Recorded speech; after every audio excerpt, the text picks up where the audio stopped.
I've got the power. Woohoo! Check it out, the dam looks amazing today. Personal power, full responsibility for your life. That's an unusual thing now, isn't it? How many people actually say it's my fault, I take full responsibility, versus blaming, justifying, I can't, it's not possible, it won't work for me. And particularly when it comes to being healthy, fit, strong, lean, energetic. Isn't it interesting that people blame the government because there's not enough programs? They blame pharmaceutical companies because there's too many drugs. They blame takeaway food places because there's too much food that's inexpensive. Interesting thing to take note of though, do you have to drink sugary drinks? Do you have to eat takeaway food? Do you have to believe what the government tells you? Do you have to take pharmaceutical drugs? And of course the answer is no, they're all a choice.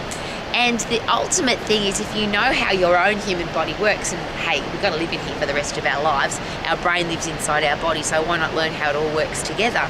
And if you do, then you might make better choices when it comes to what food you eat, what drink you put into your body, what advice you take from the government or from medical professionals or from pharmaceutical companies, rather than blaming them, it's their fault. So I heard a really fun thing. There's a whole new hoo-ha, hullabaloo about the healthy eating pyramid. But how many people do you know that wake up every day and look at the healthy eating pyramid and say, well, I need to eat this and this and this and this because this is what the healthy pyramid says. So you could blame that the old one's bad and the new one's good, but really, how do you feel? How do you look? Do you have a stack of energy? Are you performing at your best? Do you love what you see in the mirror? And if the answer is no, is it possible that you need to do something different to what you're doing at the moment? And is it possible that you need to take responsibility for that personal power? Now, behind me is a whole stack of energy being produced by running water. But isn't that the same as the human body? We produce energy when we're moving.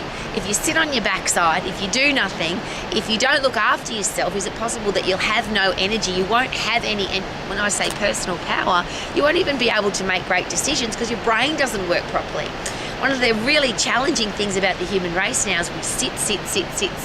We sit in the car, we sit on the lounge, we sit at our office desk, we sit on the bus, we sit on the plane, we're sitting all the time. We've taken out the biggest muscles in our body, the ones that use the most energy because we're sitting all the time. Then we stay inside with artificial light and air-conditioned air instead of fresh air and sunshine. And then we wonder why we've got no energy. So you come out to a place like this where there's fresh air and sunshine and seriously strong, powerful running water. And it just reminds me that that's how the human body's meant to work. So I'm out here with my puppy dogs today. We're going to race them up the mountain as fast as we can. They're going to swim in the water. They're going to get fresh air and sunshine. I have to be the kind of person that can do that because I have to take responsibility for my puppy dogs. So wouldn't it be awesome if as a human race we took responsibility A for ourselves and then B for our family, so that everybody in our life, we're living the example for them of personal power.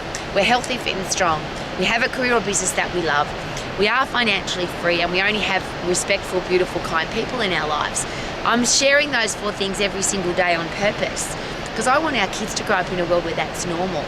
And if you have a look around you today at the people in your life, how many people do you know who are healthy, fit, strong, lean, energetic, full of power, people who have a career or business that they love, they're financially free because of that, and they only have respectful, beautiful people in their lives. It's like a very rare person. There are some people that have some and not others. If I put the reverse into your brain, I'm fat, sick, weak and diseased, I've got a horrible, stinking, lousy, rotten job, I'm struggling for money or I'm broke and I've got horrible, disrespectful people in my life, you can see that's not what I want for kids. But how would they know that whatever they are surrounded by is what they believe? So we can talk about all the things that are great for kids, but if we're not living it, is it possible that kids watch what we do, not listen to what we say? So I don't have any children, but I have some beautiful children in my life that belong to other people, and I want them to look into my life and see a healthy, fit, strong human being who, I'll say it again, is healthy, fit and strong and energetic, has a career or business that I love and I have my whole entire life. So I hate it when people say that's not possible, because of course it is. Being financially free is just a study process, it's a learning process to look after your money. And then why would you accept horrible people in your life? If you do it, if you put those horrible things into place, is it possible that your personal power is being taken away? You're blaming other people for things that are going wrong in your life versus living your life to the max, which is obviously what I'm out here and look at this. It's just absolutely spectacular, power coming out of the water. So why not live your life where you have personal power so you can live your life to the max? Woohoo! Yeah!